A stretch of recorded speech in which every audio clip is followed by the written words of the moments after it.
IT की smart class में आप सबका स्वागत है। अकाउंटिंग की क्लास में हम लोग जीएसटी के बारे में बात कर रहे थे लास्ट डे।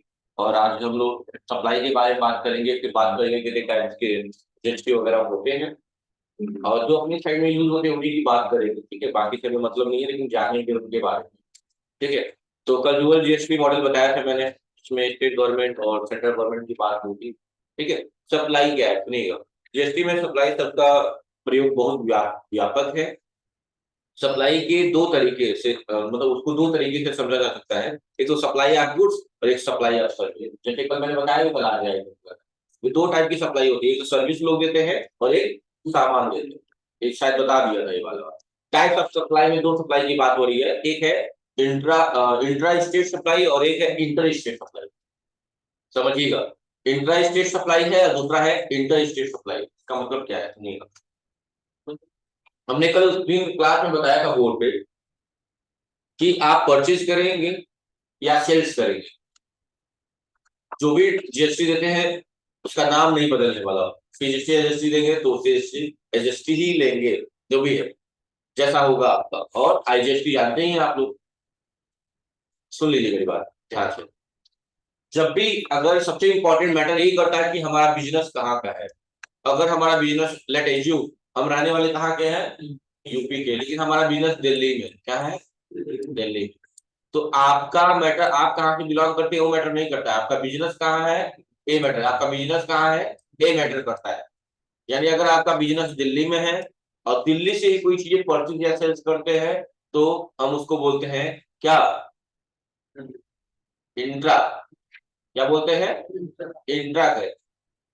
क्या बोलेंगे, इंट्रा। और कोई पूछेगा इंट्रा स्टेट पे कौन सा टैक्स देंगे, तो जब मैंने बताया था कल कि सेम स्टेट से अगर कोई चीज परचेज या सेल्स करते हैं तो क्या होता है, टीजीएसटी और एसजीएसटी।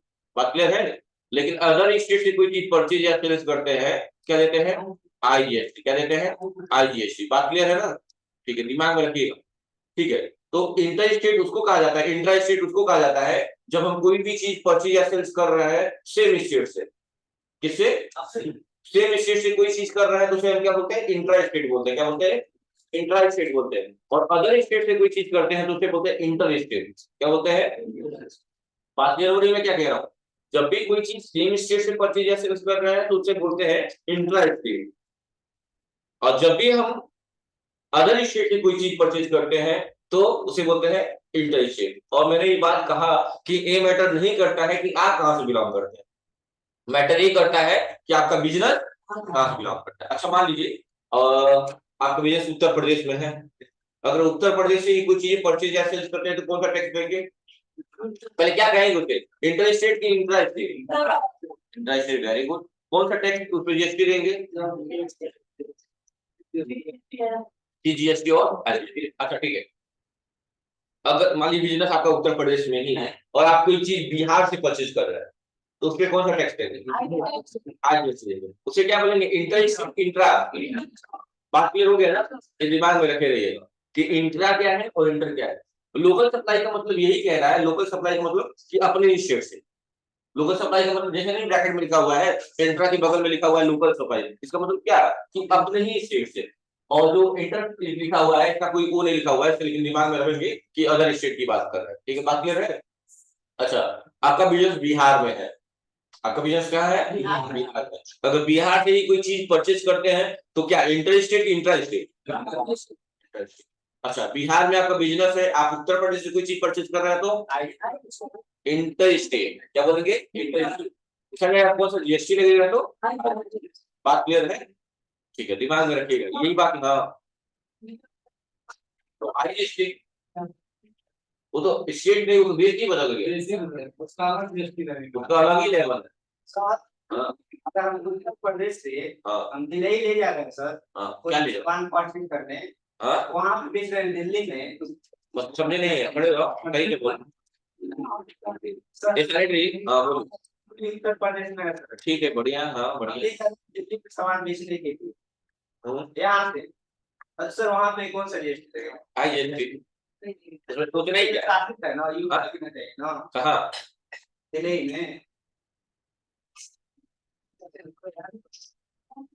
वहां से आपको क्या करना है, आपका बिजनेस कहाँ है, उत्तर प्रदेश। तो आपका अलग लेवल हो गया ना, और वो जीएसटी सर किसको मिलेगा, गवर्नमेंट गवर्नमेंट को जाता है। उत्तर प्रदेश राज्य सरकार को मिलेगा। आप कहाँ कहाँ के रहने वाले हैं, खाते कहाँ हैं? दिल्ली में, आपकी सरकार को मिलेगा ना, आपके उत्तर प्रदेश सरकार को मिलेगा, यही बात तो है। अच्छा ये मैंने बताया था आप लोगों को निवासी स्थान और नागरिकता के बारे में याद आ रहा है कि कोई भी व्यक्ति 100 साल में 180 या 182 दिन भारत में जाता है तो उस वक्त भारत का निवासी कहलाता है। ये कॉन्सेप्ट क्यों बताया था कि आप जहाँ खाएंगे उसी को न देंगे अपना, ये बताइए, जहाँ रहेंगे उसका टैक्स जो भी होगा अपने ही गवर्नमेंट को देंगे, किसी और की गवर्नमेंट को देंगे। मन किया इस बार पाकिस्तान वाले को भेज दे रहा है, ऐसा है क्या? मतलब जहाँ आप बिलोंग करते हैं आपका हिसाब किताब कर, आप किसके घर के हैं, अपने घर रात में जब यहाँ से छूटते हैं या जॉब से छूटते हैं तो दूसरे घर जाते हैं कि अपने घर जाते हैं, ये सोचते हैं आज दूसरे घर निकल दे रहा है तो अपने घर चले जाएंगे, ऐसा नहीं है ना। इसलिए हम कौन से टैक्स के मामले में अगर उत्तर प्रदेश में हमारा कंपनी है सर, और दिल्ली में हम सामान को बेच रहे हैं, हाँ सर दिल्ली वालों को मिलना चाहिए ना। पागल है क्या? अच्छा ये बताओ, हम सामान अब उल्टा कर दो, हम उत्तर प्रदेश में रह रहे हैं, यस सर, दिल्ली से सामान खरीद रहे हैं, यस सर, तो हम लोग का जो फ्लिपकार्ट नहीं मान लीजिए तो जो आता है रसीद उस पे क्या लिखता है, सीजीएसटी रजिस्टर आईजीएसटी, आप कहाँ बेचेंगे ये मैटर करता है, यस समझ रहे हैं? वो आपके स्टेट में आ रहा है कि स्टेट से अलग हो जा रहा है, बस यही कॉन्सेप्ट। आप सबको एक पार्टिकुलर एक बात पूछनी है कि आप कहाँ बेच रहे हैं ये मैटर करता है, और आपका बिजनेस कहाँ का है ये मैटर करता है। अच्छा आपका बिजनेस उत्तर प्रदेश में, आप बेच कहाँ रहे हैं, दिल्ली में, तो क्या अपनी स्टेट में बेच रहे हैं, नहीं, तो क्या बोलेंगे उसको, इंटर स्टेट बोलेंगे, क्या बोलेंगे, और इंटर। और अब आप बहुत अच्छे से जानते हैं कि इंटर स्टेट पे क्या लगता है, कौन सा टैक्स लगेगा, तो इसमें क्या है, कहाँ डाउट ही का है, आप कहीं भी बेचे, आपका बिजनेस कहाँ है, उत्तर प्रदेश में, तो जहां भी बेच रहे हैं आप वो अदर स्टेट हो गया ना, अदर स्टेट होने का मतलब इंटर स्टेट, और इंटर स्टेट पे कौन सा जीएसटी, बात क्लियर है। अच्छा एक वर्ड आएगा भी आएगा इसके बाद, उसका नाम है इनवर्ड सप्लाई, क्या है, दो वर्ड आएंगे, इनवर्ड सप्लाई और आउटवर्ड सप्लाई, जिससे आप लॉजिक लगाएंगे तो समझ आएगा, आप सोच सकते हैं, मतलब दिमाग लगाइए थोड़ा सा, इनवर्ड सप्लाई किसको बोलते होंगे, आप तो जानते हैं, अंदरूनी में जो होता है ना, मैं सुन लेता हूँ क्या करूँ, बताइए इनवर्ड सप्लाई क्या होता होगा। अच्छा तो अब मेरे साथ में, अगर हम परचेज करते हैं तो कुछ सामान आता है, इन होता है कि आउट होता है, आता है ना, इन हो रहा है कहीं ना कहीं, तो उसे क्या बोलते हैं, परचेज को बोलते हैं इनवर्ड सप्लाई, क्या बोलते हैं। अगर हम कोई चीज बेचते हैं तो सामान आउट होता है कि इन होता है, उसे क्या बोलते हैं, ये कोई नया वर्ड नहीं है, बस घुमाने के लिए दिया गया है और आप घूम भी जाए क्योंकि समझदार है ना। तो इनवर्ड सप्लाई आउटवर्ड सप्लाई क्या है, पहले पढ़ लेते हैं थोड़ा सा जो भी लिया हुआ है यहाँ पे, कह रहा है यदि हम गुड्स या सर्विस को अपने ही स्टेट में सेल करते हैं या सप्लाई जो भी है उसे क्या बोलते हैं, सप्लाई इंट्रा स्टेट बोलते हैं, क्या बोलते हैं, इंट्रा स्टेट बोलते हैं, इंट्रा स्टेट का जब सेम स्टेट से कोई चीज की, ठीक है। उसके अलावा क्या दिया है, और लोकल सप्लाई कहलाता है, कोई भी कहे लोकल परचेज कर रहा है, लोकल परचेज मतलब सेम स्टेट से, लोकल मतलब सेम स्टेट, याद रखिएगा। सपोज यदि हमारा बिजनेस यूपी में है, रजिस्टर है, और हम यूपी के भीतर ही किसी बिजनेस को, गुड्स को, सर्विसेज को सप्लाई करते हैं तो हम उसे क्या बोलेंगे, इंट्रा स्टेट बोलेंगे, और आप जानते भी कौन सा जीएसटी, कौन सा जीएसटी देंगे, बात क्लियर है, ठीक है, कोई दिक्कत नहीं है ना। और इंटर स्टेट कुछ नहीं का, यदि हम गुड्स या सर्विस को अपने स्टेट के बाहर सेल करेंगे तो उसे इंटर स्टेट कहेंगे, ठीक है। सपोज हमारा बिजनेस उत्तर प्रदेश में है और उत्तर प्रदेश के अन्य राज्य जैसे कि बिहार में या अन्य जगहों पे गुड्स सर्विस सप्लाई करते हैं तो उसपे क्या देंगे, उसपे क्या बोलेंगे, इंटर स्टेट बोलेंगे, और कौन सा जीएसटी देंगे वो आपको पता, ठीक है। अगला है इनवर्ड सप्लाई, क्या है, इनवर्ड सप्लाई, तो अभी मैंने समझा दिया एक लाइन में, लेकिन पढ़ लेते हैं। जीएसटी में हम जब कुछ भी परचेज करते हैं तो हमारी क्या कहलाती है, इनवर्ड सप्लाई कहलाती है, और जीएसटी में हम क्या है, जीएसटी में हम जो कुछ भी सेल करते हैं वो हमारी क्या कहलाती है, तो इनवर्ड और आउटवर्ड कोई नया वर्ड है क्या, नहीं है ना, दिमाग में रखिएगा। अब रहे टैक्स लायबिलिटी, क्या है, बहुत ध्यान से सुनिएगा, ये अक्सर पूछा जाता है, ये दो वर्ड, टैक्स लायबिलिटी और उसके नीचे जो आईटीसी दिया हुआ है, ध्यान से सुनिएगा। कह रहा है कि जब भी हम गुड्स या सर्विस को सेल करते हैं, हम गुड्स की कीमत के साथ ही साथ कुछ टैक्स अमाउंट भी जीएसटी के रूप में कलेक्ट करते हैं, ठीक है। गुड्स को सेल करते समय हम जितना जीएसटी कलेक्ट करते हैं वही हमारी क्या कहलाती है, टैक्स लाइबिलिटी। क्या कहलाती है, टैक्स लाइबिलिटी। जैसे एक चीज मैं समझाने की कोशिश करूंगा, ध्यान से देखिएगा, नोटपैड में ओपन कर ले रहा हूँ, ध्यान से देखिएगा मैं क्या बोल रहा हूँ। जैसे कि मान लीजिए बिजनेस कोई भी व्यक्ति स्टार्ट करता है तो किस पर्पज से, प्रॉफिट या लॉस, प्रॉफिट। तो जाहिर सी बात है कोई चीज खरीद लाता है आदमी तो कुछ बढ़ा के ही बेचता है, ठीक है। मान लीजिए हम कोई चीज 100 रुपए में खरीदे, क्या किए, 100 रुपए में खरीदे, तो अगर हम मान लो एक कंप्यूटर खरीद रहे हैं या कोई भी चीज खरीद रहे, कोई भी चीज खरीद रहे हैं, तो उसका अगर 5% टैक्स दे रहे हैं आप, तो वसूलेंगे भी कितना, पर 5%। चोर है रेट नहीं बदलता है कभी, सुन लो मेरी बात, क्या कह रहा हूँ, रेट कभी नहीं बदलता है। अगर आप 5 रुपया दिए हैं, समझ रहे 5% दिए हैं तो 5% नहीं वसूलेंगे, लेकिन फायदा होगा, कैसे होगा भी मैं बताऊंगा। समझ में आ रही बात ना। अगर मान लो किसी प्रोडक्ट का 18% जीएसटी लगता है और आपने परचेज किया, कितना परसेंट देंगे, 18% टैक्स देंगे, तो अगर बेचेंगे तो कितना टैक्स लेंगे, 18%। वो अमाउंट बढ़ा के लेंगे तो टैक्स वैसे ही बढ़ जाएगा, वो अलग चीज है, लेकिन दिमाग में रखिएगा कि रेट नहीं बदलता है कभी भी। लेट एज्यूम कि कोई सामान खरीद रहे हैं, उस पर हमको जीएसटी देना है 5%, कितना देना है, 5%। अच्छा बताइए 100 का 5%, 105। 5 रुपया, 105 नहीं 5 रुपए, कितना हुआ, 5 रुपए। 100 का 5%, 5 रुपए। अच्छा, अब चूंकि जो हम सामान खरीदेंगे तो उसका अमाउंट भी देंगे और टैक्स भी देंगे, यानी हम देंगे कितना, 105 रुपए, ठीक है। अब सामान हमारे घर आ गया, हमारे गोदाम में आ गया, अब हम उसको बेचेंगे, तो जाहिर सी बात है 100 रुपए में खरीदे तो 100 रुपए में बेचेंगे नहीं। हमने सोचा कि चलो इसका दाम बढ़ा देते हैं, हम 120 रुपए में बेचेंगे, कितना बेचेंगे, 120 रुपए में। लेकिन टैक्स कितना ले सकते हैं, 5% लेंगे, क्योंकि जितना दे रेट नहीं बदलता है। बात क्लियर है ना, अमाउंट बढ़ा लीजिए, इसका आइटम जो खरीदते हैं उसका अमाउंट बढ़ा लीजिए, लेकिन रेट कभी भी, जो जीएसटी का दर है वो कभी बदलती नहीं है, अगर तो जितना है उतना ही रहेगा। अगर बदलेगी समझ रहे, मान लीजिए अनाउंस कर दिया जाएगा कि हाँ 5%, 10% लगने वाला है, ऐसा होता है ना, अभी नहीं कि 5% दिए हैं तो बेचने पे 20% लेंगे, ऐसा कुछ नहीं होता, ठीक है। अब ध्यान रखिए, तो 5%, तो अब 120 में मैंने सोचा कि वही सामान 100 रुपए में खरीदा था मैं, अब कितने में बेचूंगा, 120 में बेचूंगा। अच्छा, तो कितना परसेंट इसका भी टैक्स वसूलेंगे आप, वहां 5% दिए, यहाँ 5% लेंगे। अच्छा, 120 का 5%, हाँ 6 रुपए, 120 का 5% 6 रुपए हो। तरीका नहीं पता है क्या, 120 का, 120 का मतलब 5%, परसेंट का मतलब प्रति में 100, 0 से 0 खत्म, 5 दूनी 10, 2 सेकेंड, ठीक है। तो मैथमेटिक्स तो नहीं पढ़ाया जाएगा ना, इतना पता होना चाहिए आपको, ठीक है, कोई बात नहीं। तो कितना हो गया, 6 रुपए हो गए, यानी हम कितना कस्टमर से लेंगे, 126, 6 रुपए लेंगे खाली, 126 रुपए, जिसमें आपका 120 रुपए आपने जो वो किया था वो, और 6 रुपया आपका है। अच्छा एक बात बताइए, आपने टैक्स दिया 5 रुपया और ले लिए 6 रुपया, तो गवर्नमेंट यही कहता है कि हम आप कितना कमाए उससे मैटर नहीं करता है, लेकिन जो आपने टैक्स वसूला है वो मुझे चाहिए, क्योंकि ऑलरेडी 20 रुपए तो कमा ही रहा है ना, उससे 20 रुपए कमा रहा है ना, लॉजिकली। अगर 5 रुपए छोड़ दीजिए, अगर 5 रुपए देखे तो 6 रुपए वसूल भी तो लिया, 5 रुपए वहां दिया तो 6 रुपए वसूल भी लिया, अभी भी 1 रुपया प्लस में है ना। तो यहाँ टैक्स था 6 रुपया, आपने पब्लिक से कितना लिया, 6 रुपया, और परचेज करते वक्त जो आपने दे दिया था कितना रुपया, 5 रुपया, यानी अभी भी आपके ऊपर कितना टैक्स है, 1 रुपया। एक किसको देंगे, गवर्नमेंट को। और इसी के लिए हम लोग क्या बोलते हैं, रिटर्न भरते हैं, क्या भरते हैं, रिटर्न फाइल करते हैं, जिसमें गवर्नमेंट कहता है भाई हमको आप कितना कमाए, अब 100 का सामान 150 बेचे, उससे मतलब नहीं है, जो टैक्स आप वसूल रहा है वो बस हमें दे दीजिए, गवर्नमेंट बस यही कहती है। और जो हमने यहाँ पे खरीदा, जो टैक्स लिया 6 रुपए, यही हमारी क्या कहलाती है, टैक्स लाइबिलिटी कहलाती है। क्या कहलाती है, यही हमारा क्या है, दायित्व, टैक्स लाइबिलिटी। कोई पूछेगा टैक्स लाइबिलिटी क्या है तो बोलिएगा, जब हम कोई चीज सेल करते हैं तो जो उस पर जीएसटी के रूप में, टैक्स के रूप में जो आप कलेक्ट करते हैं, वही क्या है हमारा, टैक्स लाइबिलिटी। क्या है, टैक्स लाइबिलिटी।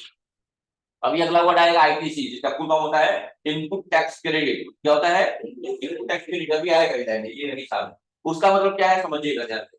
जो जब हम परचेज करते हैं तो एक्स्ट्रा पैसे जो देते हैं टैक्स के रूप में, उसे हम आईटीसी बोलते हैं। क्या बोलते हैं, सब ध्यान सुनिएगा। जब कोई सामान हम खरीदते हैं और उस पे जितना भी पैसा एक्स्ट्रा देते हैं टैक्स के रूप में, वो हमारा क्या कहलाता है, आईटीसी कहलाता है। और जब हम कोई चीज सेल्स करते हैं और जो टैक्स के रूप में कलेक्ट करते हैं वो क्या कहलाता है, टैक्स लायबिलिटी कहलाता है। सुन लीजिए ध्यान से, जब हम परचेज करते हैं तो जो एक्स्ट्रा टैक्स के रूप में देते हैं उसे हम क्या बोलते हैं, आईटीसी बोलते हैं। और जब हम कोई चीज सेल करते हैं और जो टैक्स के रूप में कलेक्ट करते हैं उसे हम क्या बोलते हैं, टैक्स लायबिलिटी। बात क्लियर है। और फाइल कैसे करेंगे, जो भी फाइल करते हैं तो इन्हीं का आंसर जो आता है 6 और 5 का अंतर कितना है, तो 5 रुपया क्या कर लेगा, अपने पास रख लेगा। तो जो रुपये टैक्स तो वापस आ गया ना, जो 5 रुपया वहां दिया था उसका 5 रुपया वापस आ गया ना, गवर्नमेंट को अब 1 ही रुपया और दे रहा है। लॉजिक लगाइए, गवर्नमेंट ऐसा नहीं है बहुत पैसा कमा रही है गवर्नमेंट। सोचिए, आपने 5 रुपया दिया था और 5 रुपया आपका वापस हो ही गया, प्लस 1 रुपया एक्स्ट्रा आया, वही 1 रुपया आपने क्या किया, गवर्नमेंट को दे दिया। कहाँ से ज्यादा लगा टैक्स। सोचिए, लॉजिक लगाइए, आपने जो 5 रुपया खर्च किया तो आपको वापस मिल गया 5 रुपया, आपके पास रुपया बचा 1 रुपया, वो आपने क्या किया, कस्टमर को गवर्नमेंट को दे दिया, और फिर आप रिटर्न फाइल वगैरह करते हैं। समझ में आ रही बात ना। जीएसटी रिटर्न गवर्नमेंट को नहीं दिए और गवर्नमेंट को पता चल गया तो उसको जुर्माना लगता है क्या कुछ? बोल है तुम्हारे जवाब बंद करके दिला पड़ रहा है, मजबूरी है क्या बताएं, क्योंकि क्वेश्चन तुम्हारा खुद पटा गया है। जुर्माना नहीं, बहुत शिद्दत वाली चीजें होंगी आपके पास, ठीक है। मैं बता रहा हूँ दंड स्वरूप बहुत सारी चीजें होती है, बहुत पेनाल्टी होती है। देखो, हम यहाँ तक रजिस्ट्री फाइल करते हैं, तो जैसे मान लो इस महीने की रजिस्ट्री फाइल करनी है, सुन लो मेरी बात, इस महीने की रजिस्ट्री फाइल करनी है तो अगले महीने की 20 तारीख तक आपको टाइम दिया जाता है। ये कौन सा महीना चल रहा है, फरवरी। अगर फरवरी का कोई चीज भरना है आपको, कब तक डेट दिया जाएगा, अगले महीने की 5 तारीख में 20 तारीख भाई, कब तक, हाँ मार्च की 20 तारीख तक। और 20 तारीख के बाद जैसे ही एक वीक दिन एक्स्ट्रा होगा तो हब पर डे के हिसाब से 10 रुपया की 5 रुपया पेनाल्टी लगना स्टार्ट होता है। बहुत रेयर है, लेकिन हाँ आप फाइल ही नहीं करते हैं तो फिर टैक्स डिपार्टमेंट वाले आएंगे, आपको ले जाएंगे और आपकी रात सुहानी कर देंगे। पता है ना, किताब में पढ़ा था सर हाँ कि जीएसटी रिटर्न गवर्नमेंट को नहीं देते हैं, अगर गवर्नमेंट को पता चल गया तो 5 साल का जेल होता है। बिल्कुल वही मैं क्यों कहा रात सुहानी हो जाएगी, वही बात है, इसलिए मैं बोल रहा हूँ। अब पहले क्या था जेल कर लिया कि अगर आपको 10 दिन का, सुन लो मेरी बात, अगर आपको 1 साल का कारावास होता है तो दिन और रात दोनों गिना जाता था और सही महीने में आप छूट जाते थे। पहले का नियम ये था कि अगर आपको साल भर का कारावास होता है तो दिन और रात को 2 दिन गिना जाता है। मतलब आज 24 घंटे में 1 दिन और रात होता है ना, तो 2 दिन काउंट किया जाता था, यानी कि 1 साल की सजा आपके 6 महीने में खत्म हो जाती। लेकिन अब ऑफर चल रहा है साल भर एक टाइम, कोई दिक्कत नहीं, ठीक है, चेक कर सकते हैं आप, कोई दिक्कत नहीं। तो समझ में आ गया ना, तो है जुर्माना है, जेल और सब जाना है। जैसे पैन कार्ड को लेके भी मैंने बताया था कि पैन कार्ड 1961 एक्ट के तहत अगर पैन आपने दोबारा इशू करने की कोशिश की या फर्जीवाड़ा कुछ की, 10,000 की penalty plus dash dash dash, ठीक है। चलिए पॉइंट पे चलता हूँ। तो ये बात समझ में आ गई। अच्छा आप लोग बताइए अब तो कि हम जब परचेज करते हैं, सॉरी क्वेश्चन नहीं आंसर ही बताओ, आईटीसी किसी कहते हैं, जब हम कोई चीज परचेज करते हैं जो टैक्स के रूप में हम पैसा पे करते हैं वो क्या है हमारा, आईटीसी कहलाता है। अच्छा टैक्स लायबिलिटी क्या होता है, जब हम कोई चीज सेल करते हैं और टैक्स के रूप में कलेक्ट करते हैं तो अच्छा गवर्नमेंट को कितना देंगे हम, इन दोनों का जो अंतर होगा, टैक्स के अमाउंट का जो अंतर होगा उसे हम क्या करते हैं, गवर्नमेंट हैंड ओवर करते हैं और गवर्नमेंट कहता है हमारा और आपका हिसाब किताब। बात क्लियर है ना। चलिए यानी ये समझ में आ गया आप लोग, हाँ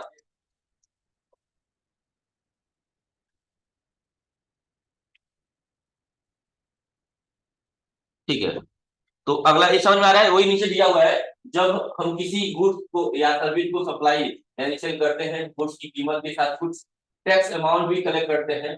गुड्स को सेल करते समय हम जितना जितनी कलेक्ट करते हैं वही हमारी क्या कहलाती है, तो कभी भूलिएगा मत, क्योंकि जैसे मैं पहले खत्म करूंगा तो रिटर्न फाइल करने के लिए डायरेक्टर सर आएंगे, हाँ क्योंकि आईडी पासवर्ड उनके पास है, वो आएंगे ऊपर आएंगे। तो डायरेक्टर सर आते हैं तो पहले यही सब क्वेश्चन पूछते हैं, तो आप लोग पहले से भी प्लान रहिएगा, दिमाग में रखिएगा, ये सब चीजें पता होनी चाहिए, टैक्स लायबिलिटी क्या होती है, क्योंकि वहां तक जाते जाते फिर आप भूल जाते हैं। तो तो आप ध्यान रखिए, बहुत छोटी सी चीज है आईटीसी और टैक्स लायबिलिटी। तो कोई भी पूछ सकता है, राह चलते व्यक्ति आप कहेंगे कि हम जीएसटी पढ़ते हैं, तो कोई भी पूछ सकता है, अच्छा बताइए आईटीसी क्या होता है। अब आईटीसी के चक्कर में पड़ गए, नया वर्ड लिख दिया। आईटीसी कुछ नया नहीं है, input tax credit full form है। और आईटीसी क्या है, जब हम कोई चीज परचेज करते हैं उस पे जो टैक्स के रूप में अधिक पैसे जो देते हैं, एक्स्ट्रा जो पैसे टैक्स के रूप में देते हैं, उसे हम क्या बोलते हैं, आईटीसी बोलते हैं। वहां देते हैं, आज सेल्स करते वक्त कलेक्ट करते हैं, यानी टैक्स लायबिलिटी। बात क्लियर। अच्छा, क्यों लायबिलिटी होनी चाहिए? अगर टैक्स लिए हैं तो टैक्स हमारे पास वाली चीज है, क्या हो वो गवर्नमेंट को देना है ना, हमारा दायित्व है ना ये, कि गवर्नमेंट को टैक्स वापस करना है, हमें नहीं रखना है, इसीलिए तो टैक्स लायबिलिटी कहा जा रहा है, लायबिलिटी कहा जा रहा है, ध्यान रखिए। तो हमारी बात ना, अगला वही चीज समझाया है तो कभी 5% जो अभी मैं जैसे समझाया हूँ, समझारी बात ना, कोई दिक्कत। अगला है आईटीसी यानी इनपुट टैक्स क्रेडिट। क्या कह रहा है सुनिए, जब हम गुड्स या सर्विस परचेज करते हैं तो गुड्स की कीमत के साथ कुछ टैक्स अमाउंट भी पे करते हैं, यही टैक्स अमाउंट ही हमारा क्या कहलाता है, आईटीसी यानी इनपुट टैक्स क्रेडिट कहलाता है।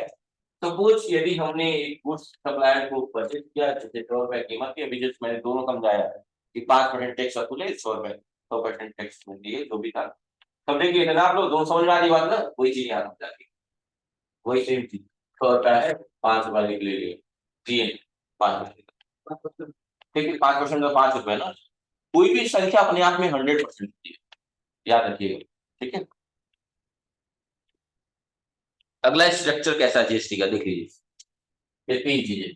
पहला सीजीएसटी यानी सेंट्रल टैक्स, सेंट्रल यानी केंद्र सरकार बदल जाए, स्टेट टैक्स एसजीएसटी तो आपके कहा जाएगा, और लास्ट तीसरा है जो आपका इंटीग्रेटेड टैक्स बोलते हैं, आईजीएसटी, ठीक है। हाँ, यहाँ दिया हुआ है,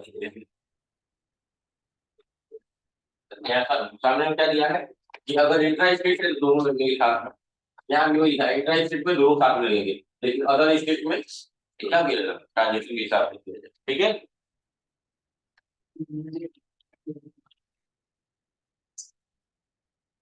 ये सारी चीज क्या है देख लीजिए, टैक्सेस कंज्यूम अंडर द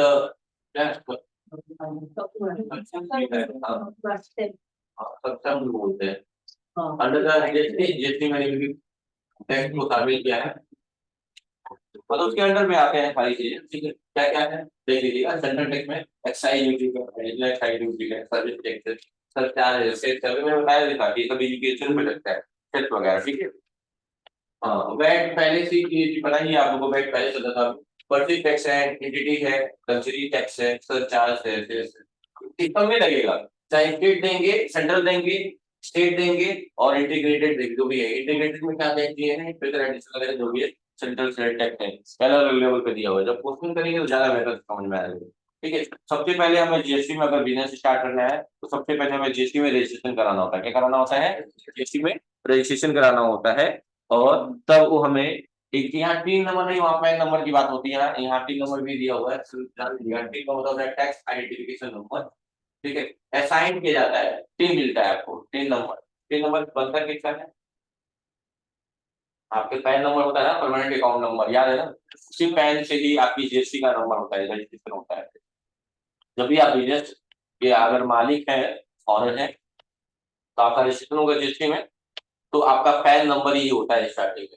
अब सुनिए ध्यान से कैसे होता है, सबसे पहले स्टार्टिंग में जो 2 नंबर होते हैं, स्टार्टिंग दो नंबर होते हैं, वो आपकी स्टेट के कोड होते हैं, क्या होते हैं, जैसे अपने उत्तर प्रदेश का कोड क्या है, 09, देखिएगा अपने वहां जितनी भी दुकानें होंगी सबसे देखिएगा, जिसका भी जीएसटी नंबर होगा स्टार्ट होगा 09 से, स्टार्ट होगा 09, और स्टार्टिंग के 2 डिजिट होते कितने हैं, टोटल 15, टोटल कितने होते हैं 15, स्टार्टिंग के 2 डिजिट होते हैं, स्टेट का कोड होता है, क्या होता है, और बाकी के 10 क्या होते हैं आपके पैन का नंबर होता है, क्या होता है पैन नंबर यहाँ पर, ठीक है। उसके बाद बाकी जो 3 है आपके बिजनेस से रिलेटेड चीजें होती हैं, क्या क्या होता है, एंटिटी कोड होता है, एक ब्लैंक होता है, और एक चेकसम डिजिट होते हैं, ये आपके बिजनेस के तीनों, वो आपको प्रोवाइड किए जाए, जब रजिस्ट्रेशन आप कराएंगे तो एक एक डिजिट के होते हैं, वो प्रोवाइड किए जाएंगे।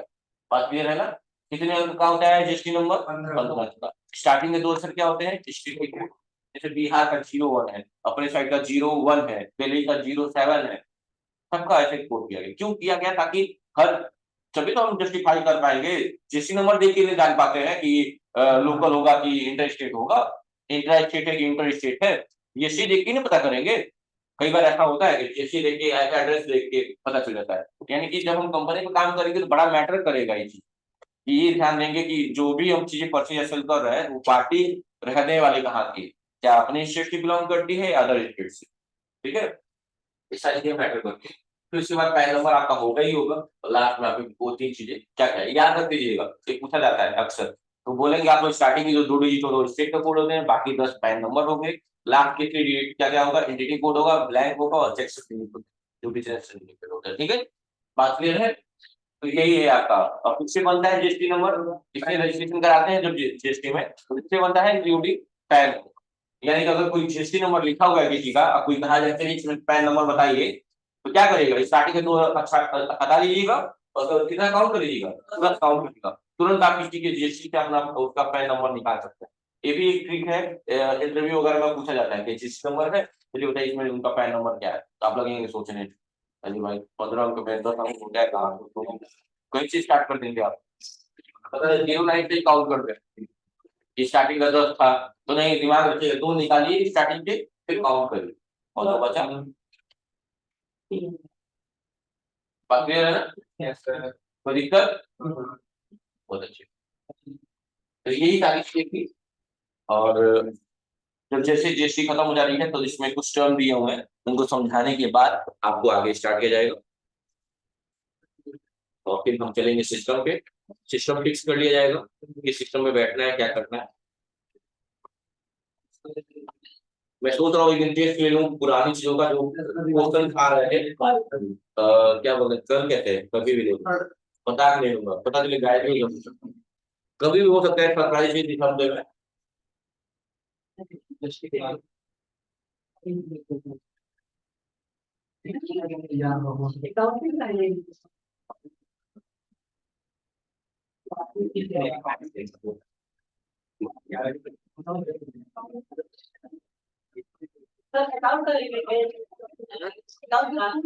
क्या हुआ, हाँ भाई अकाउंट भी लेंगे, एक मिनट चाहिए। अब देखिए, अब हम अगली क्लास में बात करेंगे डीलर के बारे में और जो भी चीजें दी हुई, ठीक है, डीलर क्या होते हैं, ठीक है, थैंक यू क्लास।